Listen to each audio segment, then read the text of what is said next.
so far for your invitation, and I'd like to thank the elder of this church, Brother Chaulu, to be for giving me an opportunity to share God's word periodically. Thank you for those who covered me in their prayers, because it's important that we cover people who administer the word of God, because Satan is active. He doesn't leave us. He attacks our families, as we just read in the morning, or Joseph, etc. That he is active. He is going to attack us, and we've got to pray for protection on each one of us who is involved in working for the kingdom of God. And I'm happy to see Dr. John's family here this morning. Good that you were able to come. Good friends of ours. And some youngsters who come back after their trip out to Kuala Lumpur. I'm going to refer to Kuala Lumpur a little more in my message today, so you all will understand. The topic I've chosen today is entering the kingdom of God. You know, Jesus referred to entering the kingdom of God quite a few times. What did he mean by that? We'll refer to that during my message today. Let us go back to the account of creation. It was the kingdom of God that God created, made a beautiful kingdom, and he gave responsibilities to Adam and Eve to rule and to look after. That was the responsibility God gave. And God told Adam and Eve that, look, you can eat from whichever tree you want to, except this one tree, from the knowledge of good and evil, because if you eat from there, you will surely die. And turn with me to Genesis chapter 3, verse 1. Very interesting. You know, the more you study the Bible, the more the truths come out. Genesis chapter 3, verse 1 says, "Now the serpent was more crafty than any other wild animal that the Lord had made." Listen to this. He said to the woman, "Did God really say you must not eat from the tree in the garden? From any tree in the garden?" When you look at this, you infer that Satan has had previous conversation with Eve, because he's reminding, did God really say? He's reminding her of maybe the previous discussion he's had with her. And then Eve tells him, yes. The woman said to the serpent, "You may eat fruit from the tree in the garden, but God did say you must not eat from the tree that is in the middle of the garden, and you must not touch it, or you will die." These are God's instructions. Or you will die. And look at what Satan says. You will not surely die. You will not surely die. In fact, he adds a couple of things. He said, "For God knows that when you eat of it, your eyes will be opened and you will be like God." God made us in his image. What is there to be more like God? God made us in his image. So what is there to be more like God? And Satan is saying something. He's trying to distract us from the actual truth, what was said in the Garden of Eden. And he says, your eyes will be opened. And actually our eyes closed. When man handed over voluntarily his allegiance to Satan, by being obedient to Satan, by believing in Satan, a couple of things happened. When man ate the fruit, physically he ate, and there was spiritual connotations that took place. What were those? Death came in. Spiritual death. His eyes were blinded. And Satan's image came into man. Disbelief, distrust, death, fear, anxiety, shame, guilt, you name it. Jealousy, all those things came. We had the image of God in us, and at this time, with fall of man, the image of Satan came into us. And the kingdom of God was destroyed. Man could not see the kingdom of God. And now Jesus comes. Jesus comes and he starts talking about the kingdom of God. Turn with me to Matthew chapter 4, verse 17. Matthew chapter 4, verse 17 says, "From that time on," that means it is a specific time on, from that time on, Jesus began to preach. Before that, Jesus had not preached. From that time on, Jesus began to preach, and he said, repent, for the kingdom of God is here. Where is the kingdom of God? The kingdom of God is here. Repent, for the kingdom of God is here. And very interestingly, this morning when we were saying our devotion, we read from Acts chapter 1. Turn with me to Acts chapter 1 and verse, I think 3 or 4. Acts chapter 1. Yeah, verse 3. Listen to this. After his suffering, he showed himself to these men and gave many convincing proofs that he was alive. He appeared to them over a period of 40 days and spoke about the kingdom of God. Right throughout his preaching here on earth. Once he started his ministry, Jesus started his ministry, he talked about the kingdom of God. Of course, we all know, kingdom of God is where God rules. There is no geographical boundary, and the kingdom of God is in our hearts. It is here. Many of us feel that if I am a Christian and I have dedicated my life to Jesus, when I die, I'll go into the kingdom of God. I will enter the kingdom of God. No. Your entry is here on earth because the kingdom of God is over here. We need to believe this. We need to follow this because this is what the word of God says. And even after his resurrection, Jesus talked about the kingdom of God, the importance of being in the kingdom of God. I mean, we have to spend time and time with the Bible, the Word of God, and analyze it. What does it say? Now, Jesus said a few things. There are more than 200 references about the kingdom of God. In John chapter 3, very famous word, except a man be born again, he cannot see the kingdom of God. What did Jesus mean by this? Except a man be born again. And who is Jesus talking to? He is talking to Nicodemus. Except a man be born again. Of course, new birth means what? New life. New birth means new life. Okay, new life means in this particular case, Jesus talked about except a man be born again, you cannot see the kingdom of God. If you are born again, only then can you see the kingdom of God. In order to enter the kingdom of God, you got to first see it. How can you be born again? Revelation chapter 3 verse 19 says, I stand at the door and knock. Listen to this. I stand at the door and knock. He who opens the door of his heart, I will enter in and sup with him. Why did Jesus say, I will enter in and sup with him? Why didn't he say, I'll enter in and play badminton with him? What is the significance of eating? Jesus will give us the bread of life. He will feed us, and when we eat that life-giving bread, it penetrates our whole body and our whole body changes. That is the significance of Jesus coming in and supping with us. We have to open our hearts to allow Jesus to come in. Okay, when Jesus comes in, life comes in. The death that was encountered in the Garden of Eden is driven away. Okay? And then we can see the kingdom of God. The eyes that were blinded, we can see the kingdom of God. And Jesus stands at our heart's door and knocks. You know, sometimes we allow God to come in, but we keep compartments where we don't allow Him to enter that. Some of us were over here when Malisa, she's not over here. Where is she now? KL. She's on the way to KL. Okay. Now, look at this lady. She came and testified. Listen to what she said. And we've been here for the last 2 years, we've been listening to her, and she said, no, God is speaking to me, that I need to share the Lord with my office people.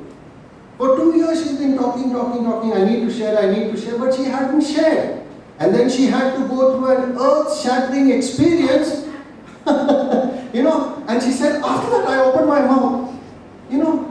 We are in bondage. Satan's bondage is so strong that we ourselves don't have the strength to open our mouths to talk, open our eyes to see, open our ears to hear. We have to allow God to come in. And this born again is the work of God. Any birth that takes place, whether it is natural birth or whatever it is, we have no control over it. Same is the spiritual birth. It is by the power of God. We have to allow God. Now listen to Chuck Colson. I wonder if you've heard about Chuck Colson. Some of you who are sort of young may not have heard about Chuck Colson. He was a senior person in President Nixon's administration. There was a Watergate scandal, and he from there was in prison. He was responsible for some activity that took place during that time, and on this account President Nixon also had to resign. He is the first president in office who has resigned because there was a threat of impeachment for him. And Chuck Colson was in prison. And he's sitting down there. Someone had given him a book to read, C.S. Lewis book, I forget the name of that book, and he must have read through it. Then he's sitting down, and this is what he says. Later on he wrote a book of Born Again, and in that what he says, while I sat staring at the sea I love, I had not been certain I could understand or say words that fell from my lips. Lord Jesus, I believe you, I accept you, please come into my life. I commit it to you. With these few words came a sureness of mind that matched the depth of the feeling in my heart. There came something more, a fresh perception of myself in the world around me. There came something more. His eyes were open, a fresh perception of myself in the world around me. And that changed his life. And we all know that he got involved into prison ministry. He died recently in April this year. Okay? So, that is what we got to do. It's as simple as that. When we open our hearts to allow Jesus to come in, and we are born again. There is a transformation that takes place, and that's the work of God, not us. Not us. And then we can see, we can understand the Word of God. You know, doubt goes away. There was doubt in the mind of Adam and Eve. Now that doubt goes away. And we've got to work towards that. Then Jesus says 4 times in his teaching, actually right throughout Jesus' teaching, there is a thread of the kingdom of God that goes through, right throughout. And to Nicodemus he says in John 3:5, he says, except a man be born of water and spirit, he shall not enter the kingdom of God. In the book of Matthew chapter 18 verse 3, Jesus talks about, I tell you the truth, unless you change, listen to this, unless you change and become like little children, you shall never enter the kingdom of God. These are Jesus' words. Have a look at that. Matthew chapter 18 verse 3.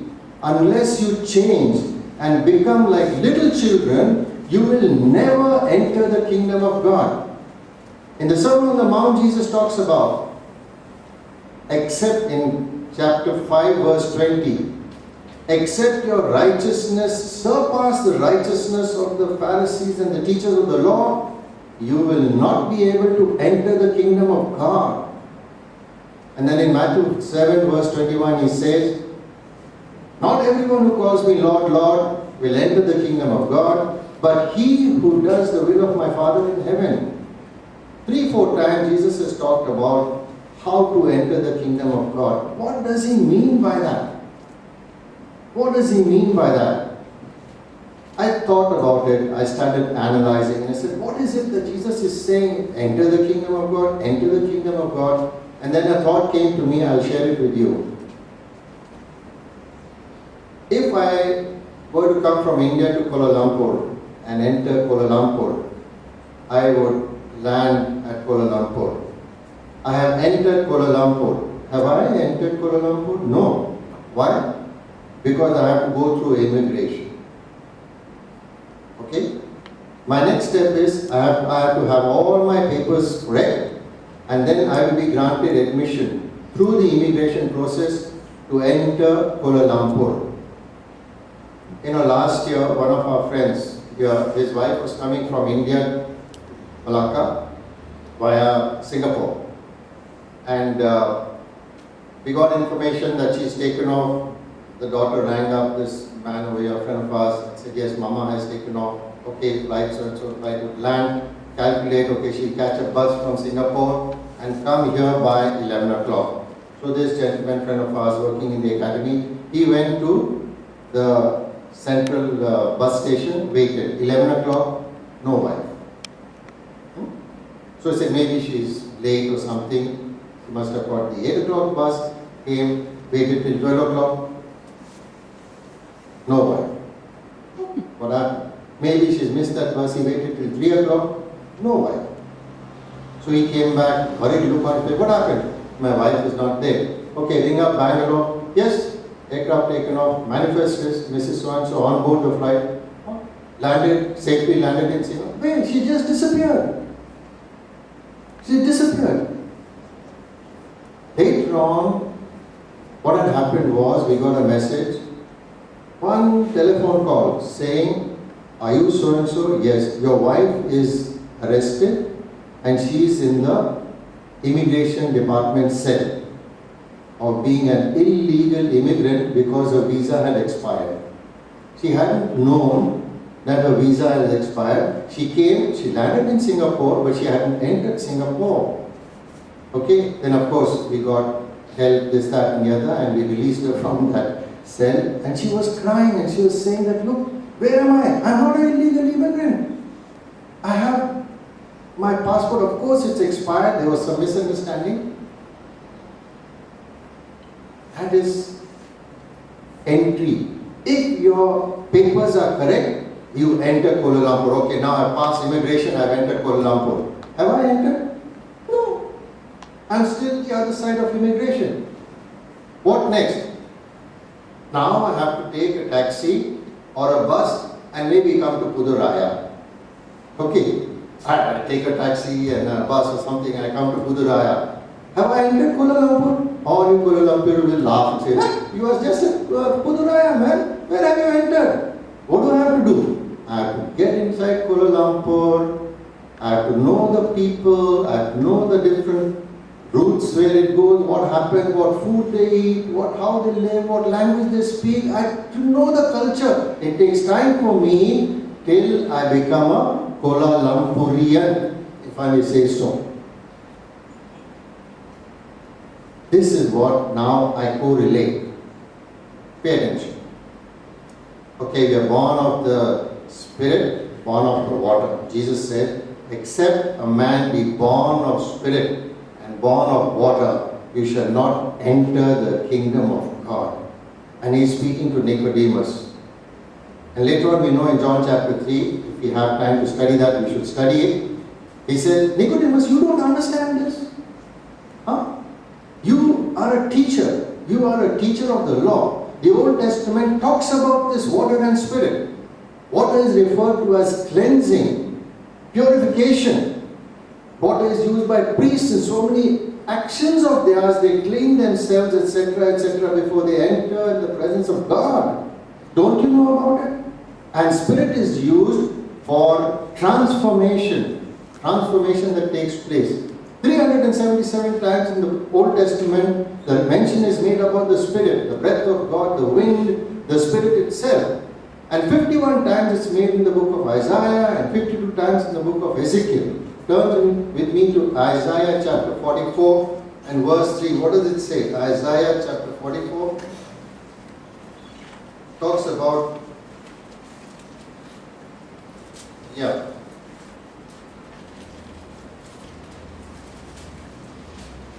For I will pour water on the thirsty land and streams on the dry ground. I will pour out my spirit on your offspring and my blessings on your descendants. This is Isaiah talking about.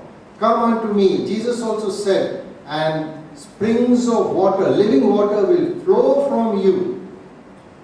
Turn with me to Ezekiel chapter 36. Ezekiel chapter 36. And here he is referring to, very interestingly, verse 26 and 27. Listen to this. I will give you a new heart and put a new spirit in you. I will remove from your heart of stone. I will remove from you your heart of stone and give you a heart of flesh. I will put my spirit in you and move you to follow my decrees and be careful to keep my laws. This is God's word, and he's talking to Nicodemus. He says, except a man be born of water and spirit, you cannot enter the kingdom of God. What do we do today? A symbolic way of water baptism, signifying the death of my old self, rising out of the water, new person. It's a symbolic gesture. Just as Adam and Eve ate the fruit and spiritual connotation took place, death came in, blah blah blah. Symbolic gesture. You do water baptism, you come out, something spiritual happens. You are cleansed and the Spirit of God comes upon you. Spiritual birth takes place, there is a transformation. Internal transformation, that satanic image that came in of doubt, you start believing in the Word of God. You start seeing the Word of God, the kingdom of God, you start seeing it. You have now entered. Except a man be born, and this is God's work once again. Man plays a passive role in the rebirth, in the regeneration. There's nothing you can do about it except power of God, that God wants us to come in. We've got to take that step of faith of baptism. And then the spiritual God will do the rest. Okay, you entered the kingdom of God. What about your visa? Do you have the correct visa? Are your documentations correct? In my mind, that is the second thing. Except you change and become like little children, you cannot enter the kingdom of God. Now the transformation has to take place. We got to change and become like little children. What did Jesus mean by that? He meant that we have to be absolutely innocent and believing. To the extent, all of us have experience of little babies when they are born. When they do potty, what do? Cry. They are helpless. Someone else comes and does the need. When they are hungry, they cry, someone puts a bottle. Okay? That is the dependence that the baby has, the children have. They are so innocent. Okay? And who spoils them? People like you and me. When I was young, I was about 8 or 9 years old, I remember. My dad was in Pune. We had a very big house and a huge garden in front, an entrance gate, leading in road, and there was a gardener. One afternoon, I was hanging around there. The gardener was eating his food. In Maharashtra, they bring their food, and it's a special type of roti or chennai roti for your understanding, and they eat it with chili. And this gardener was eating, smiling at me. I still remember that round face and his big teeth. And he said, "You want to eat the chili? It's sweet." I said, "No." He said, "No, take." He also ate. Nothing happened to him. So I, believed him. I took that chili and ate it. My God, you can imagine what happened to me. I hit the roof, red cheek, red. And I ran away from that fellow. And I still remember the, he was smiling at me. Of course, my mom came and helped me and all that. But after this incident, I started doubting. If they said something, think 10 times before believing. That's what happens with Satan. Doubt comes in. Okay. And Jesus said, we got to be like little children who believe. Believe in who? In the Word of God. Sometimes I hear people saying, when Abraham was told to take Isaac and sacrifice him, they say, how can it be? No, we should not doubt. God cannot give a wrong instruction. We got to believe. Abraham believed. And he did. Next day, he took his son and said, Come along, let's go. If we believe in that, then we have, we have to be like little children, believing in what God says. Many a times we doubt. And when we doubt, that means we believe in Satan. Go back to Garden of Eden. You doubt God, you believe Satan. It's better to doubt Satan and believe God. Because then you enter the kingdom of God. Except a man change and become like little children, he will never enter the kingdom of God. This is Jesus is saying. Okay, now we've entered the kingdom of God, we become like little children, all of us are through that thing, we pass immigration, we are on the other side of immigration. Have we entered? No. Next step. Except your righteousness surpass the righteousness of the Pharisees and the teachers of the law, you will not enter the kingdom of God. Now we got to do is, our righteousness has to surpass the righteousness. Surpass means you go, you come, you're behind, you come, you overtake, and you leave them behind. It's not just overtake, you surpass. When you surpass, then you go way ahead. Unless every word in the Bible is an important word.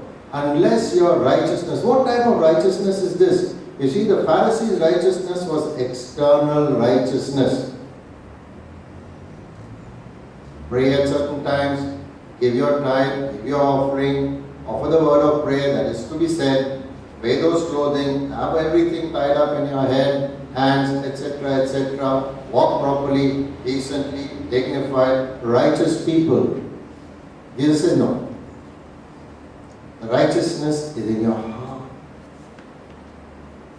In the armed forces, we have to salute major and above. A major is supposed to be a senior officer. Okay, below that rank, captain, etc., are junior officers. They are supposed, otherwise in the officer cadre you don't salute each other. Sometimes you may not like the face of the chap or the fellow who's a major and done something, but you have to salute, so you salute. Externally you salute, but internally, Jesus says, change your hearts from within. And your righteousness. We have to be right in the eyes of God. Unless your righteousness surpass the righteousness of the Pharisees, that means external doing, we cannot enter the kingdom of God. Okay, fine. You have entered the kingdom of God, you landed up at Puduraya. Now, you still not enter the kingdom of God. And the last thing Jesus says is, not all those who call me Lord, Lord, Matthew 7 verse 21, shall enter the kingdom of God, but he who does the will of my Father, he who does the will of my Father will enter the kingdom of God. Now the Bible is full of God's will. There is, God's general will, there is God's specific will, general will. We all want to do God's will. All of us want to do God's will. Specifically for us, Lord, am I in the right place? Have I chosen the right girl or man for my marriage? Am I doing the right job? Should I give up my job? Should I get into full-time ministry? All these are specific wills. But there are certain general wills. General will of God. I will refer to only a few of them and analyze whether we are walking on the right path. Have we entered the kingdom of God? If so, yes. What are we doing? Are we doing the will of God? Turn with me to Romans chapter 12 and verse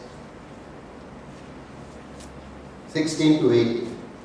Romans chapter 12, 16 to 18. These are just a few verses I have chosen. There could be many general will of God. It says over there, live in harmony with one another. This is the will of God, that we should live in harmony. And when you analyze the will, the meaning of harmony, we see that means being in tune. We have a lot of musicians over here. And when they play on the instrument, if one note is out of tune, it is jarring. Okay? You have an orchestra. and one chap's instrument is not in tune with the rest of it, it is jarring. The music is spoiled. One of us is not in tune. Okay? It's jarring.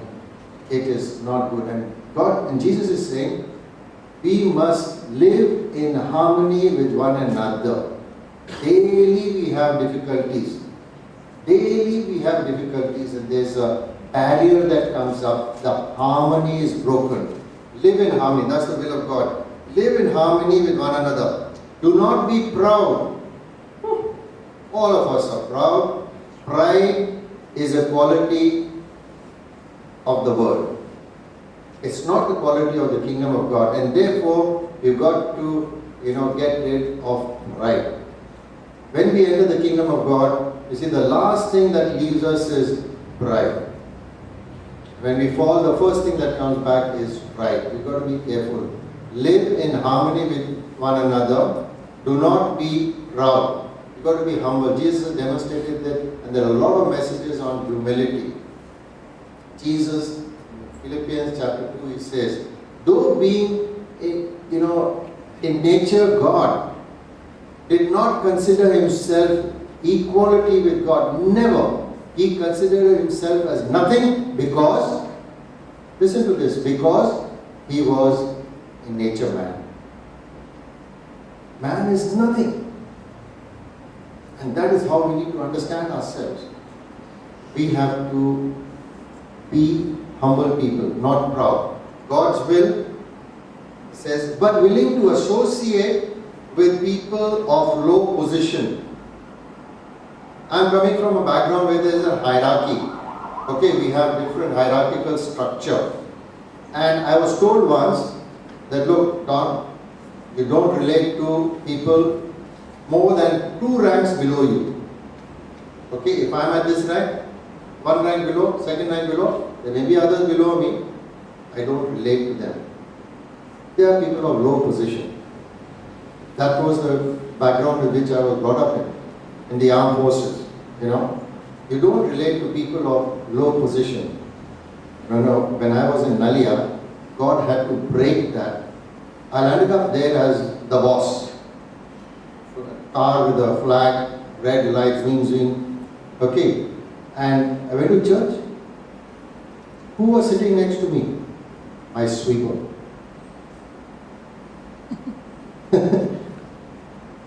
Who was taking the service? A corporal from the ranks. Corporal, you don't even associate with them.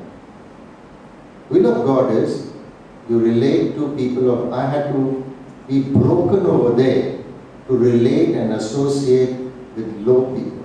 People of low, not low people, people of low position. That is the breaking, that is the will of God. That is the transformation that takes place. Then he says in there, do not be conceited, self-centered. All of us have some area of self-centeredness, that pride that comes in. Not to be that. Do not repay anyone evil for evil. Do not repay evil for evil. Our minds are so distinct. If somebody does something wrong, immediately we start thinking, what should I do? How should I, get hold of this person? Evil for evil. No. This is the kingdom of God. This is the will of God. Are we following that? Or we are still in the worldly nature? He says, be careful to do what is right in the eyes of everybody. We have to be extremely careful of our steps. What do we do? We must be walking on the right path. If it is possible, as far as it depends on you, live at peace with everybody. Our endeavor must be to restore peace. We must be able to restore, if it is possible, from my side, I should make an effort to bring in peace. It depends upon the other person, if that other person wants to respond or not. This is the will of God. Next point is from Jude chapter, Jude is one chapter only. Jude verse 22 and 23. Here it says, be merciful to those who doubt. Jude is a very interesting book, one chapter only. You need to read. And he says, be merciful to those who doubt. There are people who doubt the word of God. We've got to be merciful towards them. A lot has been said on mercy. Okay. And snatch others from the fire and save them. People are being destroyed. Our responsibility is to snatch them. That is the will of God. If we are enlightened, if we have entered the kingdom of God, this is the will of God. That our responsibility is to snatch people who are suffering, who are being destroyed. And he says, show mercy mixed with fear. Fear of the Lord is the beginning of knowledge. Proverbs talks about it. We have to have fear of the Lord in us. And that is the will of God. That is what it says over here. And the last part of verse 23 in Jude says, hating even the clothing stained by corrupt flesh. That is the extent of which we should stay away from evil. This is the will of God. And finally, the passage that I have chosen, Ephesians chapter 4, verse 2 and 3. Be completely humble and gentle. Humble and gentle. How harsh we are at times. Someone does something to us, our response is so harsh. Strong words we use, strong facial expressions we have. Will of God is, no, be humble and be gentle. Be patient. Oh, in India you learn patience. You learn patience. Firstly, there's not much of rail travel here. In India we've got a lot of trains. And invariably the trains come late. But none of us goes late for the train, We are always there half an hour early. For church we can come late, no problem. But knowing that church starts on time, yet we come late. Knowing that trains come late, yet we go half an hour before schedule. Okay, and wait, that teaches us patience. A lot of patience one can learn. But here Jesus is saying, be patient with others' mistakes. Many of us are school teachers over here. We are so impatient with our children. Be patient. That is the will of God. It says over here. Bearing with one another in love. You got to bear. When you bear means you got to suffer for that particular quality of being in the kingdom of God.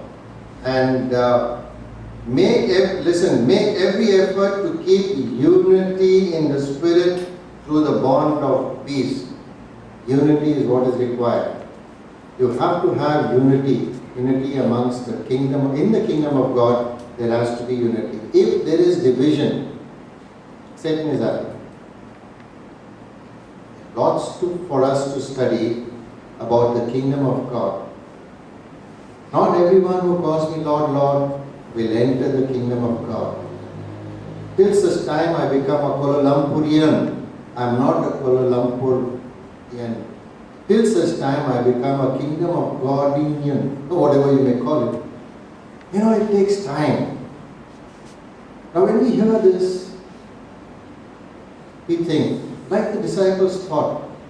When Jesus told them, when the rich man came to Jesus and he went away, Jesus made a statement, how hard it is, how difficult it is for a rich person to enter the kingdom of God. And then the disciple says, Mark 10 verse 20, he said, who then can enter the kingdom of God? Who can enter the kingdom of God? And Jesus says, what is impossible with man? It's all possible with God. And therefore, if anyone here sitting down says that I can enter the kingdom of God in my own strength, well, try it. When you reach your end, then come to Jesus. We all need to have a daily walk with Jesus. A daily walk. And God prompts us. See, we should not land up in a state where God has to do some extraordinary thing to make us aware of what He needs us to do. There is a lovely hymn or a song. I think all of us know about it, the Just a Closer Walk with Thee. I'll request children to come forward and lead us in that and listen to the words, sing. I do not know whether we have it on our screen. If we could play that. Think about it. Where am I in the kingdom of God? Of course, we all have entered the kingdom of God. Am I this side of the immigration? Am I that side of the immigration? Am I taking a bus and come to Puduraya or not? Where am I? Where am I? I need the help of Christ. Daily walking with Him.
Right.